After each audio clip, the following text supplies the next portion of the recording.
What We Like. We're your hosts, Cindy and Sonia. Join us each week as we discuss the world of adulting with some Ratchet recap and buzz sessions. Should be petty because I have a petty spirit. So if my petty spirit is live and well, I definitely recommend. Because I feel like it's my page. Right. And I should be able to post what I want to post. I live my life unapologetically. I do.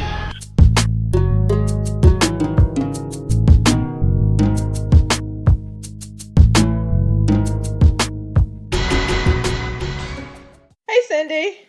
hey Sonia, How are you? I'm good. How are you? I'm good. I am looking forward to this weekend. Not that I have anything to do. I'm just looking for a break from work. I know the feeling.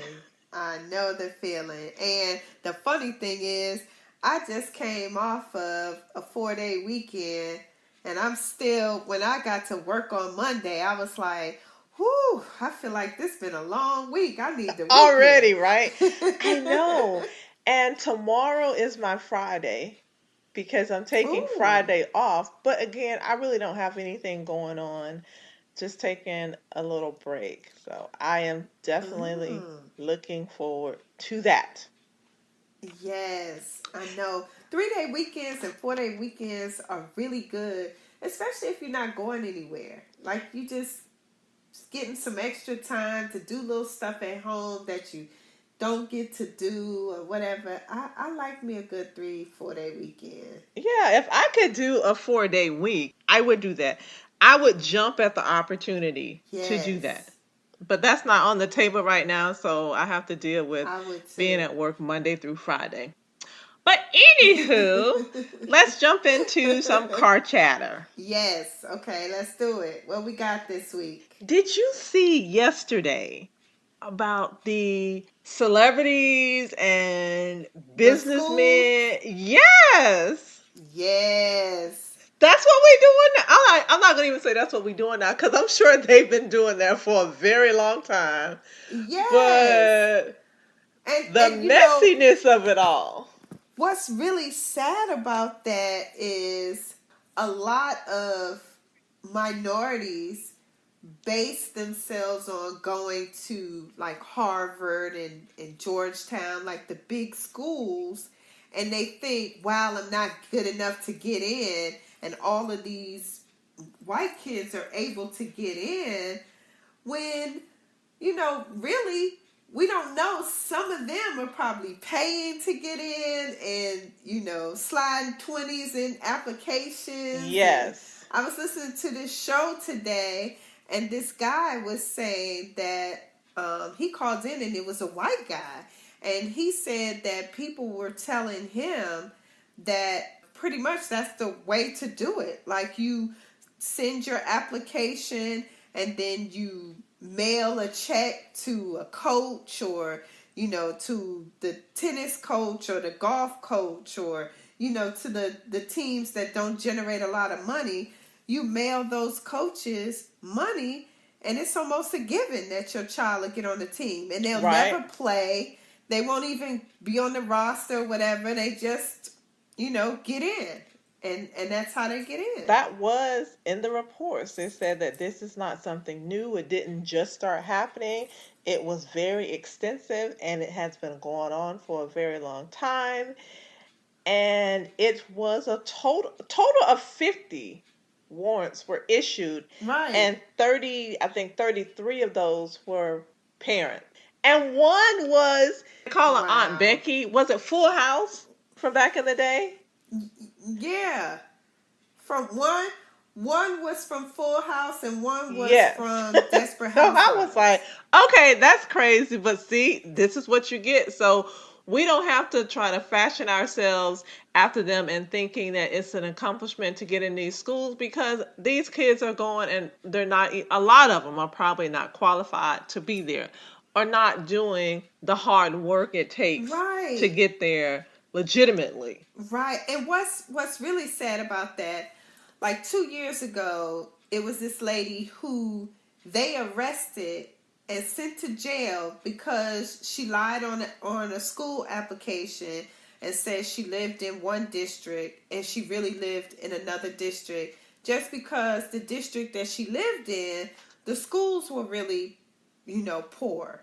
And she Yes. wanted to send her kids to a better school. So she lied And about I've the seen district. reports of that. And so she went to jail for this. I doubt very seriously that these people are going to wind up serving any time. And another thing, did you see in the news yesterday Jussie Smollett walking into the courtroom? I saw that baby walking into the room. Like, this baby have issues. He done asked the judge, could he wants cameras in there because he wants the truth to come out. Like, this poor baby has issues. Okay, so he was requesting cameras. Yes, he requested the cameras. You know what? I missed that part, and I think I missed that part because I was concentrating on the fact, number one, the walk in the courtroom, number one.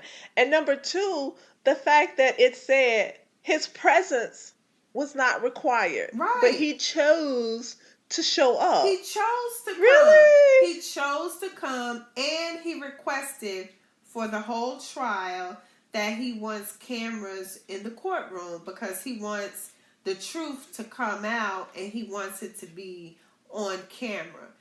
So here's my thing, and he was strutting in the courtroom like he was going up to get an Oscar or something. Like, he had shades on and everything. Like, somebody needs to be checking on this baby because it's something not right with this child. Like, it's definitely not, something's not right. Like, where are his family members that would pull his coattail and say, I thought they were walking behind him with their shades on too. No, see, it's got to be a sane one in the family. He has several siblings. One of them should have said, hold on, if he don't have to be there, then what are we doing? Like, this makes no sense. What are we doing? Yeah, that was way crazy. And it gives you the feeling that he's really not taking this seriously. And I'm wondering, did his attorney explain to him that last week he was charged with 16 counts? Doesn't seem like he's taking it very seriously.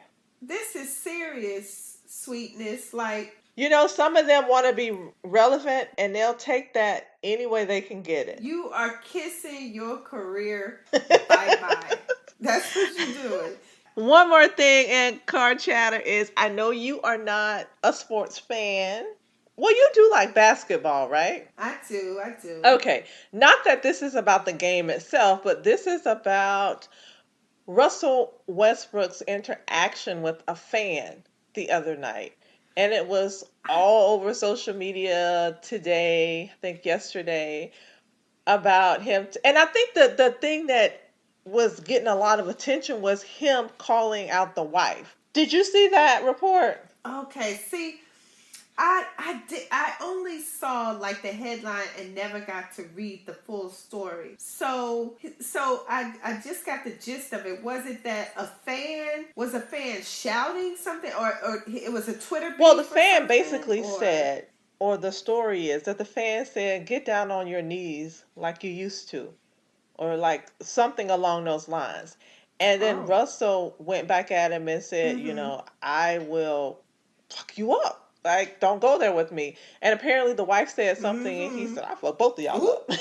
So, and I think people had issue with him saying that to the wife. Right. But a lot of people were on his side because fans will come in and they say stuff. They will cuss at you. They will do all this stuff to the players, but the players cannot react. The players cannot say anything, and that's just not fair to them. From my understanding, the fan has been banned from the arena, and Russell Westbrook got fined $25,000. And the other thing to note is the fan said he never said anything out of place to Russell. He was just telling him to ice his knee or put heat on his knee.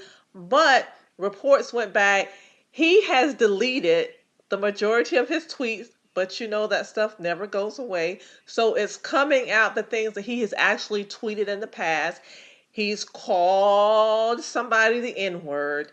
And he has had rants about Russell before, and he's been very vocal about his dislike. So the story that he's telling about what happened doesn't match what Russell and the other players are saying. And not only that, it doesn't line up with his tweets in the past. And the bigger question is, dude, why are you deleting your tweets?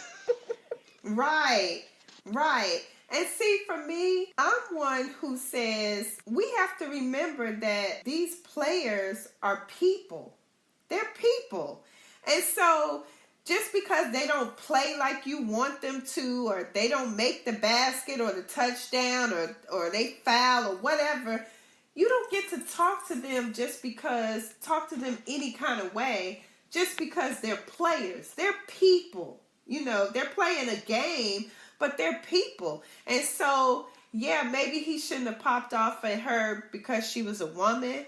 But if you dish it, you should be able to take it when it comes back. I mean, that's what I tell my daughters all the time. And I have 3 daughters, and I don't believe a man should put their hands on a woman or should, talk crazy to you. He should be respectful and all that. But I also say if you're willing to step out there and say stuff and do stuff, you have to also deal with the consequences of that. So you dish it, you should be able to take it. So she out there popping off at the mouth, and then he say, "You can get it too." He didn't put his hands on her. He just let it. And sometimes you say stuff without thinking, like somebody say something to you, and then you say something back, and then you like, "Ooh, I really didn't even..." You immediately react. And he said today he has never put his hands on a woman. He never would put his hands on a woman. He's never had any type of domestic situations. That's not something he would do. But they were very wrong in what they were saying to him. It came from a racist point, and he didn't appreciate it. And he said what he said. And the league needs to do more about protecting the players because they always say what the players can't do. But you need to have some type of guidelines on protecting the players from the fans.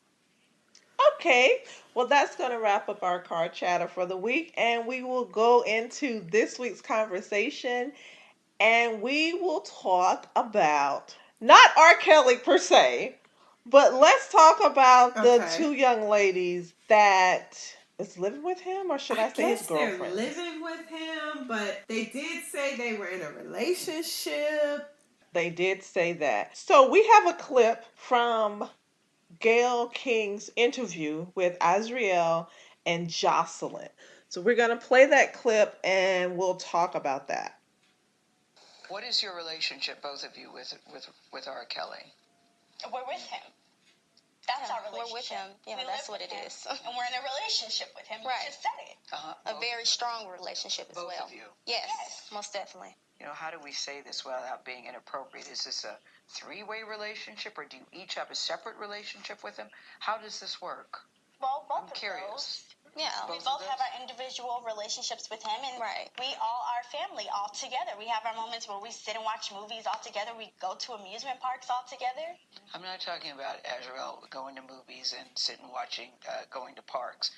I'm talking about is it a 3-way sexual relationship? Sexually? Well, first of all, I'm not here to talk about my personal life, and I would never share with no one what I do in or outside of the bedroom. And as a woman, I'm sure you would not either. Yes. No, I wouldn't, but okay, then. You're next right. question. No, you're right. I would not. Okay. Azriel wasn't happy. So that was a small clip from their interview with Gayle. I wanted to talk about them, but I wanted to concentrate on the ladies. What did you think of the clip that we just heard and their support? there were so many things that jumped out at me, and I will say that I didn't watch the entire interview, but there were some things that jumped out at me. Like, it felt scripted, and it almost felt like which it was, that he was right there. And so they both were, especially Azriel, she was very guarded about what she would say, but she was real defensive. Like, I'm not, So you think Azriel was guarded? Like, she was with her. She was particular about, like, what I thought that was a valid question. Are you three sleeping together?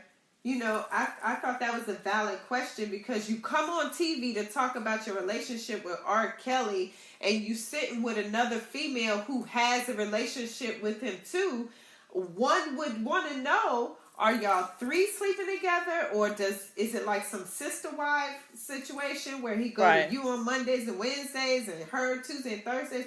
Like, I don't know. She just seemed guarded but defensive at the same time. Yeah.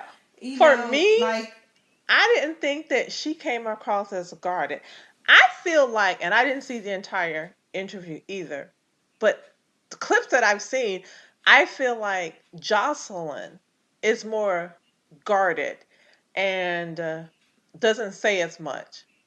Azriel, she's a little pit bull. Like, it seemed like she was just coming off the bat, and she jumped on the defensive because I feel like maybe it made her uncomfortable, or she's not as okay with the whole relationship with the other woman as she is supposed to be. But yes, she got very defensive when that question came up, and it was a valid question, because they both just admitted that they both had a relationship with him. Right. So why are you mad about somebody asking you what obviously everybody wants to know?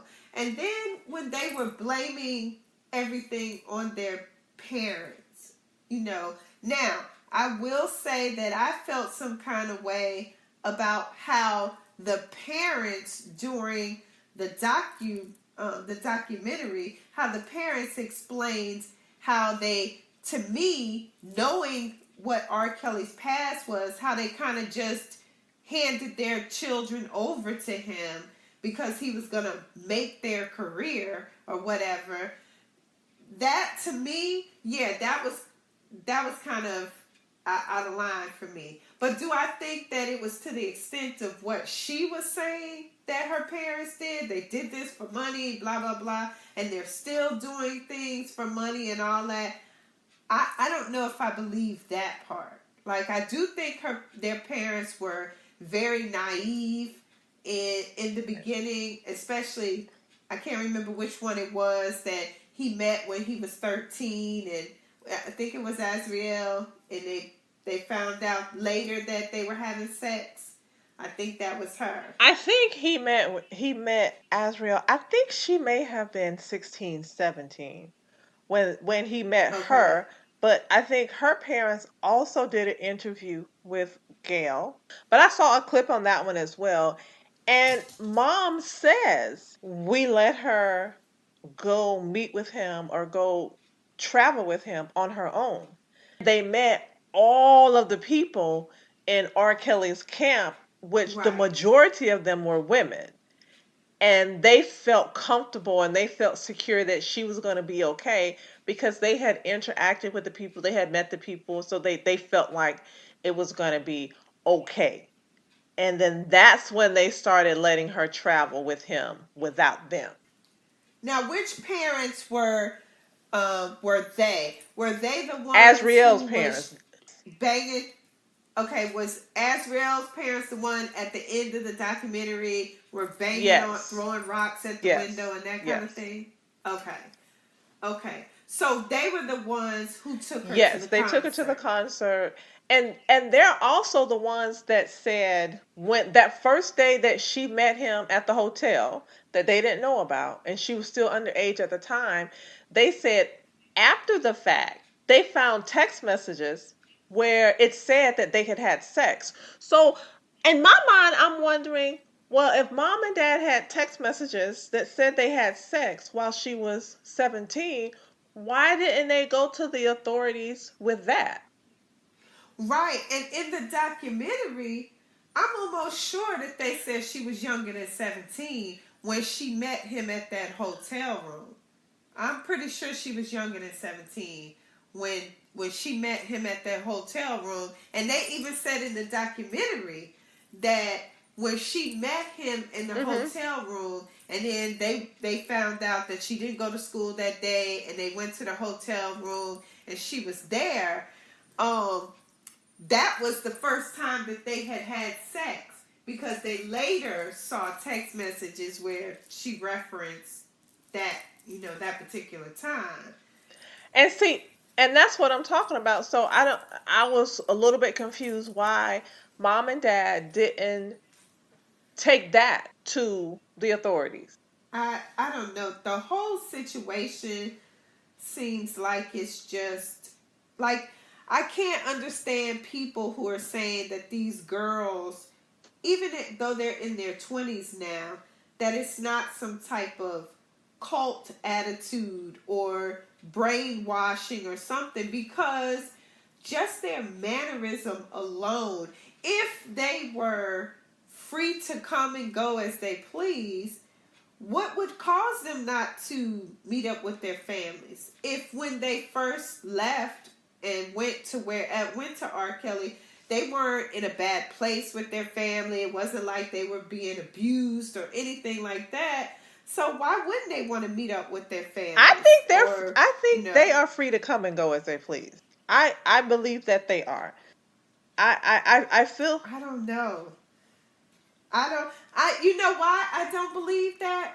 Because Gayle was talking about how he was sitting right behind a curtain when they were doing their interviews, and how he would cough when they would say something.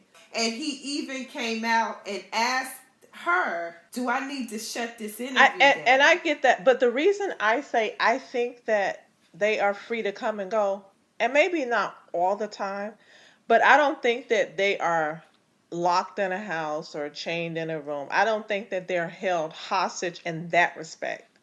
I think that if it was a situation where they wanted to get away, they had every opportunity to, because of the setting. And they were in a safe place. But that's what comes into play, what is being said that they have, and that's the Stockholm syndrome. I pull that up for anyone who doesn't know. It is a condition that causes hostages to develop a psychological alliance with their captors as a survival strategy during captivity. And basically, somebody could kidnap you, they can hold you hostage, and like you just said, pretty much brainwash you. And you will, even when you have the opportunity, or even when you are freed from this person, you still feel an alliance towards them and you still want to be with them. So it is being said that's what the ladies have. And that's why they have, after everything we know, and after the treatment that we've been told is going on, the way he treats them. But still they have this alliance towards him and don't want to leave him. So it's being said that they show signs of the Stockholm syndrome. Oh, and I agree. I don't think they are being held like doors padlocked and that kind of thing. But I think that he creates an environment that they feel like they can't or won't leave. Yes. And basically the Stockholm syndrome, like you don't want they don't want him to be hurt.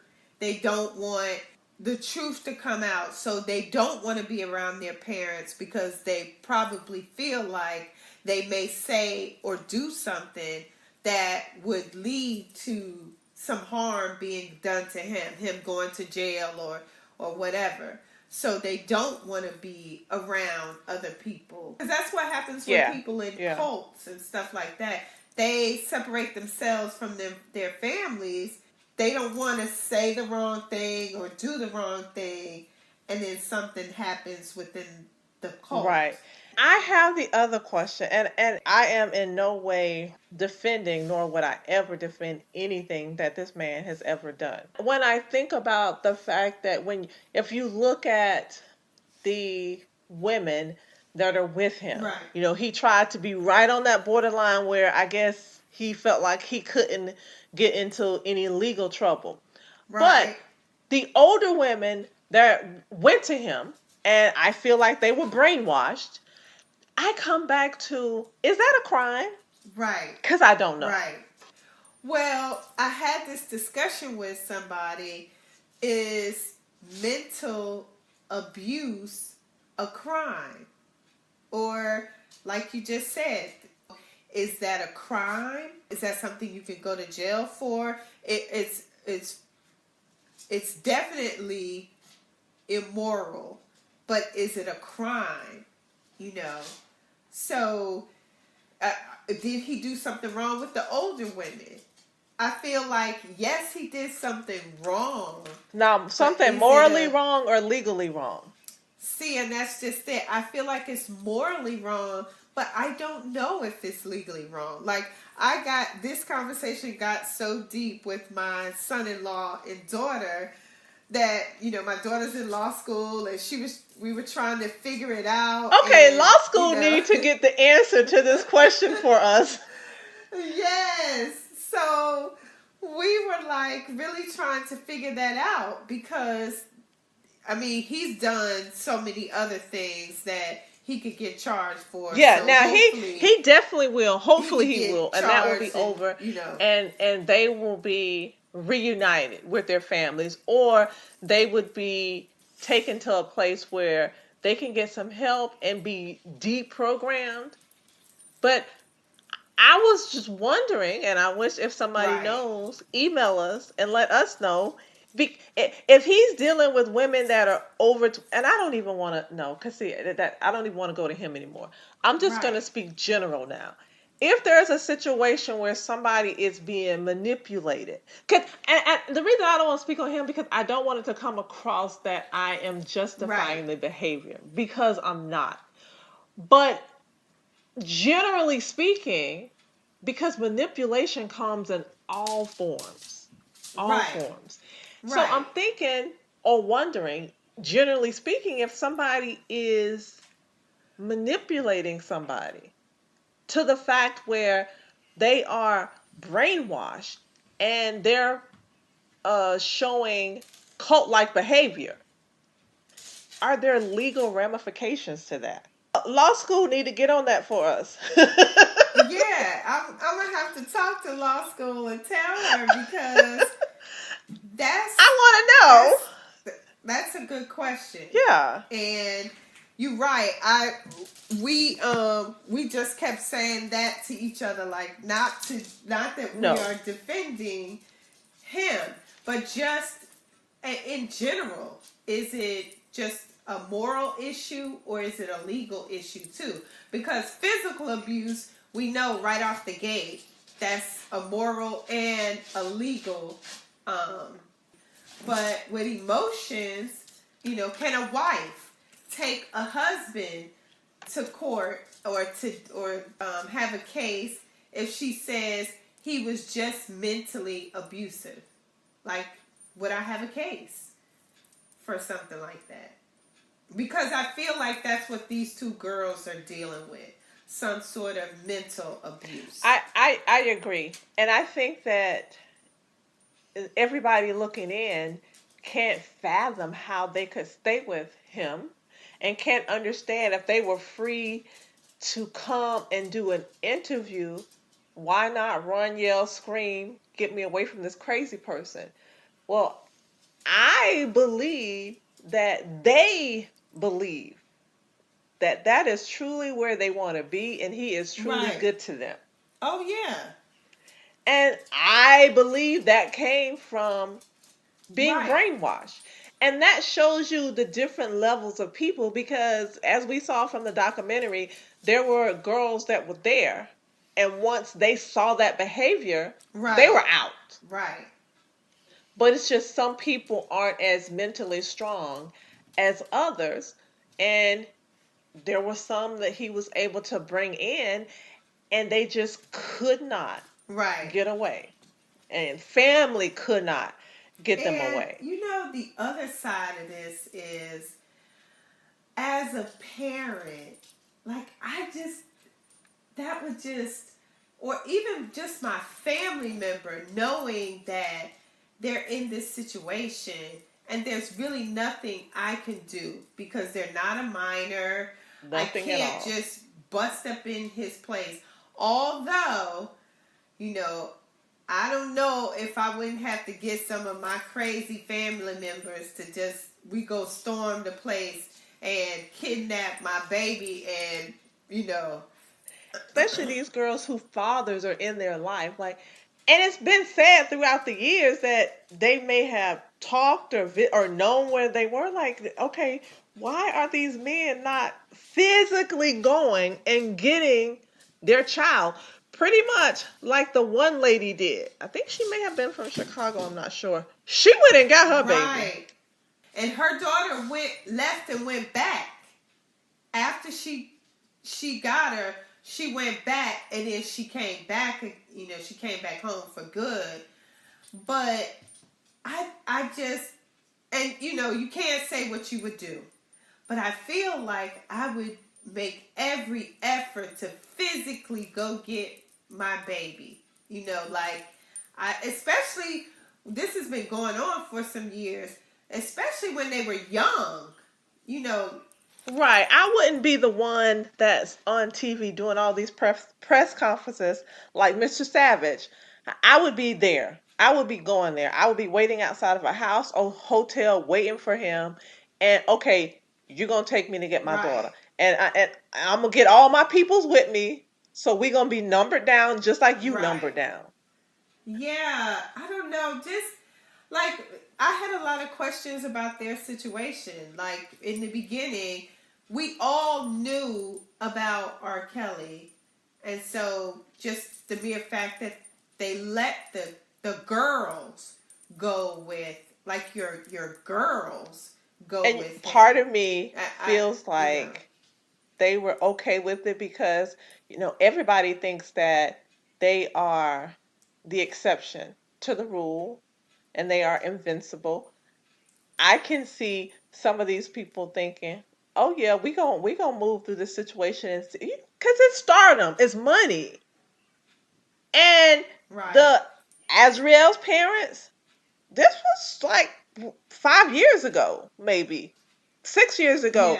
Yeah. They really, really knew what was going on with R. Kelly. But I think that they probably felt like they had a tighter rein on their daughter or that she wouldn't be sucked into that. But they were still willing to open her up to that exposure because of what they thought he could do for them. And I haven't seen anybody that he's put on. And that was my thing. Like, if he, not, I won't even say if, but he did he even come to you with receipts and say, see, I put on Sierra, I put on Beyonce, I put on Brandy, like, all of that's me. That's me. Not that would still make me comfortable with my daughter being alone with a pedophile, but at least as a person looking at their situation, I might would say, okay, well, I see where you going with that. That's not how I would play with my daughter's life.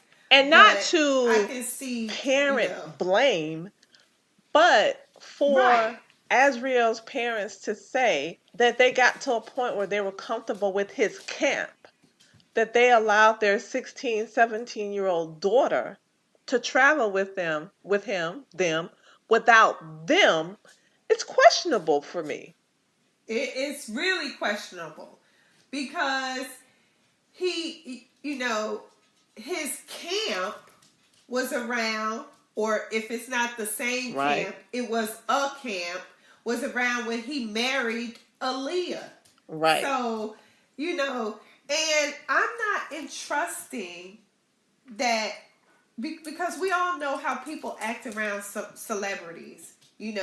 They people treat celebrities like they're gods, like they can do no wrong. And Right. so how do I know that you're going to protect my child the way I would protect my child against a pedophile, and you work for him? He pays you. He gives you the lifestyle that you have.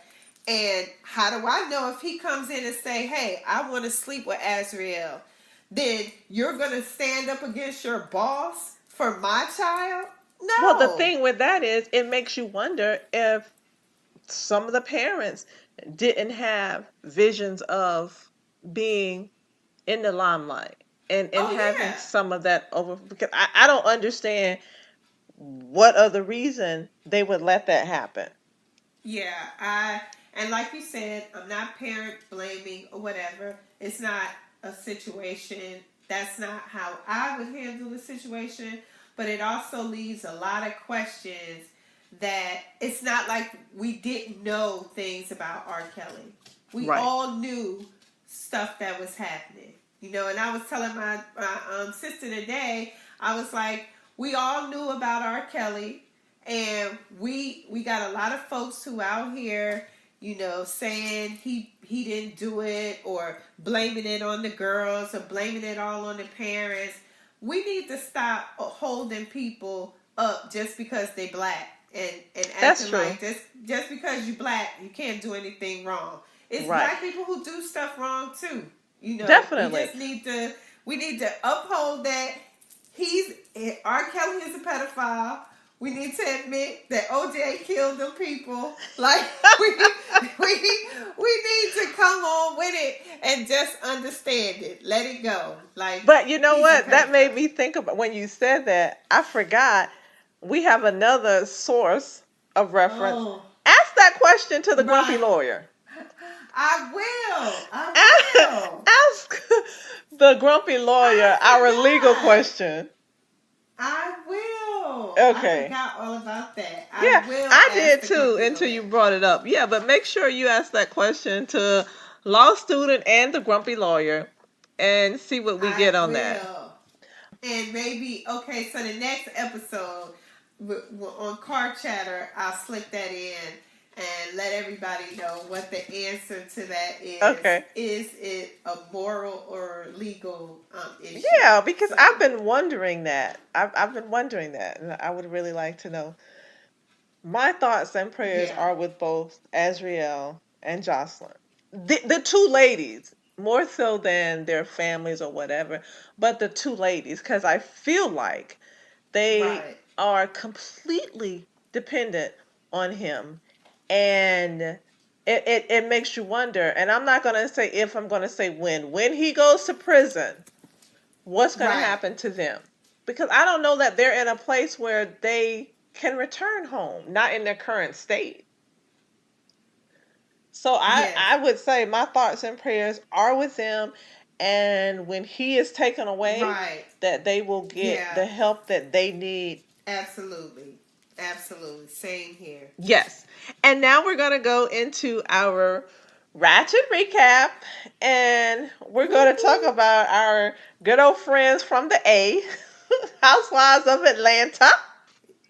So, I've been waiting on this one. By wig. What did you think about NeNe's wig party? Or I should say by wig party. Well, if my husband had just gone back in the hospital, I'm not sure, and I don't know her full circumstances. I'm not sure that I would be able to, host a party without being emotional if he was in the hospital. But then again, maybe because it's such a reoccurring thing, and the party was only going to last maybe a couple of hours, where she thought maybe, that was her little outing, her little break. I don't know. I haven't been in that situation, but I can't say. But I will say the party was cray-cray. It was. The party was crazy. Like, first off, I will say that a couple of the people surprised me that they actually had hair, because I didn't know that they had hair. Like, I just didn't picture. But most of them, because they are in wigs 90% of the time, most of them do have hair, because they really are taking care of their hair underneath. So most of them have hair. Yeah, I guess I was just surprised that they actually had hair, because you rarely ever see it. Like, so I was surprised. But some of the highlights for me was Shamari. Shamari be getting drunk, and to me, Shamari, bless her heart, she looks like, and somebody about to say something ratchet when they say bless her heart. But Shamari looks like 1994, maybe 95. She always looks like 1994, 95, sometimes like 97. But what about her hair? Always looks like a flashback. And okay, I love hair. Her natural hair wasn't it for me. But can we do it can we get it in a style, or what was going on? Like, who put the little? I just had so many. Because the thing is, it was a bi-wig party. So in my mind, obviously, if it's a bi-wig party, then that means you're supposed to come with your best natural hair. And that's what I was expecting. Right. Your best natural hair. And I don't think we got that. I mean, my favorite was Eva, I think. And I was surprised that was all her. Yes. But, like, okay. Me and then, too. of course, you have your Marlos and your Portia, and Candy. They all have, like, the basic. They went and got the basic press or whatever. They were good. I think Tanya was good. What happened with NeNe's hair? Yeah, NeNe was a no for me, and Shamari was a no for me. Yeah, Shamari's whole look was disturbing to me. What kind of MC Hammer pants did she have on? Right.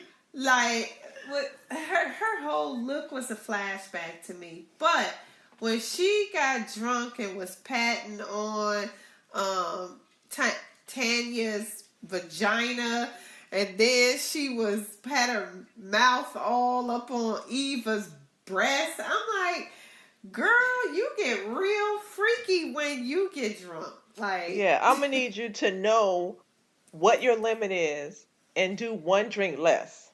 Right. Instead of knowing cute. your limit and doing 5 drinks past that. And you can't justify it by saying, I'm not driving tonight. I got a designated driver. No. Having a designated driver is good, but that does not give you the pass to be groping your friends. Yes. Because, okay, that could be funny for like 30 seconds, but after that... Yeah, and I get that. That can be. But what is not funny and what is not cute, you can't throw up on me. Ooh, that right there, though, because I'm a repeater. So if you throw up, I'm going to repeat it and throw up. But did you see Eva? She was like it was almost coming for her. That's me. Especially if I think about that you've thrown up on me.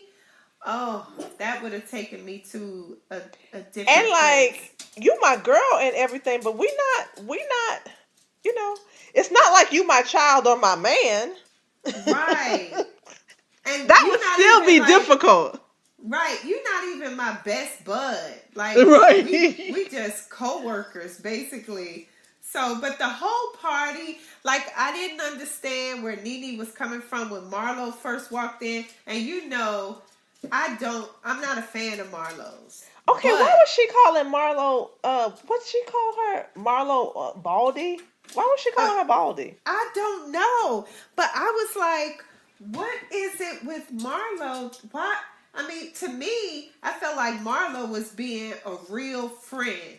She said Greg called her. She immediately, stopped what she was doing and went, jumped in the car, made the 45-minute or an hour trip, and then you don't open the door.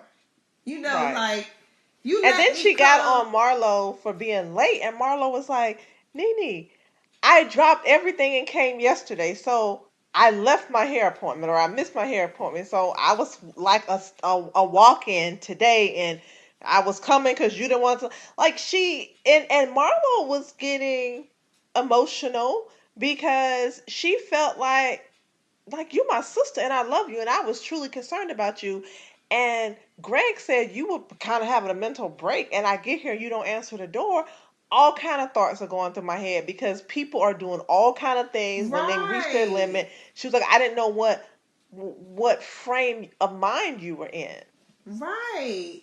And then for you to sit there, especially in front of other people, and basically berate her, like, I was like, wow, you taking this I'm upset because Greg is sick kind of thing. And you don't get to use stuff so that you can be mean and nasty and then blame it on, well, y'all don't understand, Greg is sick and I'm having to deal with him. You don't get to use that though, because you still can't be mean and nasty because you might need me. Oh, and she definitely does.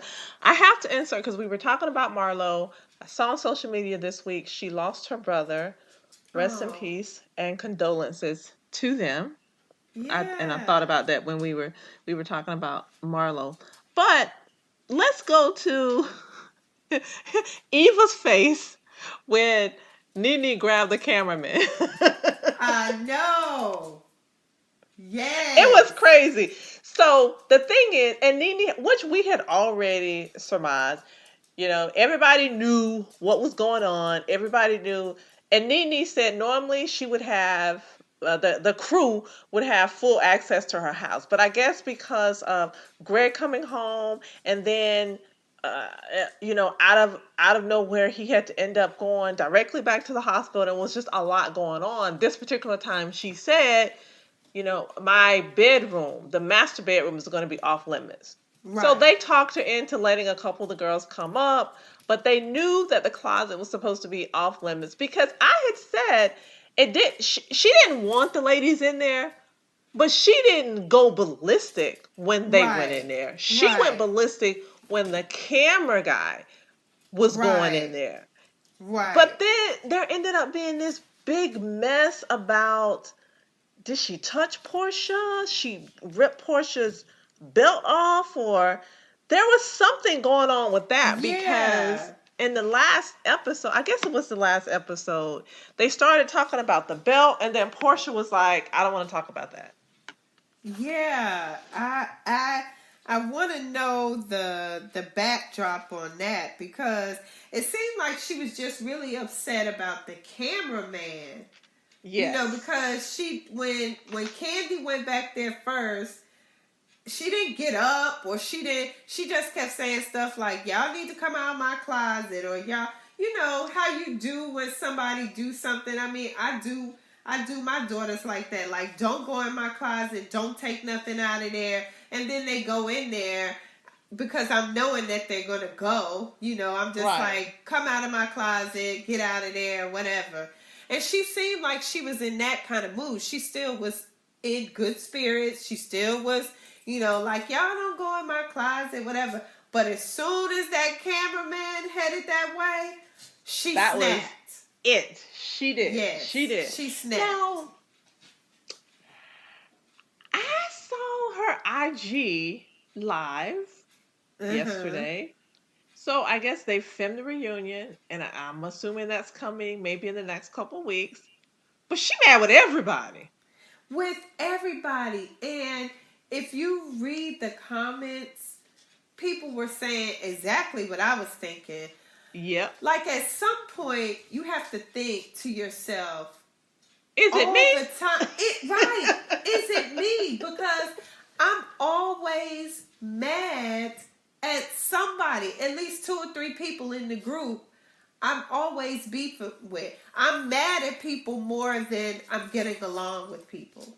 Because I was giving her credit for a good part of the season because she was actually, you know, she was still NeNe getting pissed if stuff didn't go her way or whatever, you know, or if everybody wasn't bow down to her. Like, it's always got to be NeNe's up here and the rest of the cast is, you know, lingering somewhere down here. And if you don't bow down to NeNe, then something's wrong. But for the most part, she was actually kind of decent for the beginning part of the season. And then she just started to, you could tell the old NeNe was coming back and she was blaming it on, oh, well, Greg is sick and these ladies don't understand. Well, what you don't know is some of these ladies might have other stuff going on too. You know, just because we think that what we're dealing with in our life, how it's affecting us, you don't know what other people are dealing with in their lives and how it's affecting them. Just because they're not acting a fool like you, don't mean they don't have something just as stressful, you know, that they're dealing with. You know, Yeah, and she did end up spiraling. Towards the end, but it just makes me wonder: is that just old NeNe coming out and she is who she is, or did she feel like, okay, I need to turn up to justify why I'm here and to reclaim my spot in the spotlight? Right. But I was surprised that her anger also spills into Cynthia. Right, and that's what I want to see. And that's what makes me wonder, is this really for just the show, like to beef up so they'll get a big viewing for the reunion? Because I think some of it, but I really think that when NeNe gets mad, NeNe mad. Yeah, like I don't she can't really fake hers. Yeah, because they're pretty close. And for me, I really like Cynthia. I think she can be a little messy sometimes, but yeah, my thing with Cynthia is I like Cynthia too, but I don't think that Cynthia is an angel. I think that she get messy just like they all get messy. But NeNe, she did say, okay, you guys will see on the reunion. She do a lot of sneaky stuff. Okay, but who doesn't? Right, and I think, you know, Cynthia might be messy, but she still cares about NeNe, and she's still always, you know, I think that NeNe. Cynthia truly cares about NeNe. I think that Marlo truly cares about NeNe. But the difference with Cynthia is I do think she can be messy, but I don't think that Cynthia is a person who likes drama or confrontation. Right. So I think she stops short of that. Right. But with NeNe, if you are not riding for her 100%, she feels like you're not her friend and you're being disloyal. Right. I don't think that we should have to uphold our friends in their wrong in order to prove our friendship. Right. And NeNe is territorial about her friends. You know, so if she feels like you are swaying a little bit too much with a new friend or you having too much fun with somebody, she gets really in her feelings. You know, so she wants to be the center of attention, the center of everybody's attention, because she feels like she is the HBIC. Yes. yes. So she does, and it's crazy. I have one more thing on that episode. Have you ever had You know, I'm talking about Eva and Cynthia. Eva and Cynthia. Okay, go ahead. When they went, they had or Eva treated Cynthia to an appointment for colonic. Oh, yes, Cynthia. Yes. I actually have had a colonic before. I haven't, but I want to. Okay, let me tell you. It is the second best. Okay, you know, the very first time you had a massage, at least for me, the very first time I had a massage, I was so relaxed. I went home, took a shower, and had the best sleep of my life. Like, because I felt so good, you know, I had the best sleep of my life. The colonic was the second best experience because Really? you feel light, you feel clean, and you know, you actually lose a couple of pounds, which is Okay, so that means you would do it again. Oh, I've done it more than once. But you would do it again. I would absolutely do it again. Yeah, Okay. like I would absolutely do it again. And it was funny because it was the same exact setup, except when I did it, a lady came in and she had like candles and stuff, and she like massaged my stomach because for a minute it can get not hurt. It just like a period stomach ache. You know, where it's kind of like a little cramping or something. And she came in and like did a little massage of my stomach, and whoo, it's a good experience. I've so I'm going to say when we meet up again, probably in a month or so. Yes. Or we need to schedule one. Yes. Because I would need you to go with me. I think you would. Yes. And we could be just like them talking on the phone. Because you can't see. You can't see anything. You know, you can't see anything. And to keep, without getting too graphic, it just flows without you having to help in any way. It's just a continuous flow. Okay. So we will put that on the list, and let's do that. Because I want to. We will. Yes. I'm excited now. Good. Well, that is going to take care of this week's episode, and we will talk to you guys next week. Bye. Bye.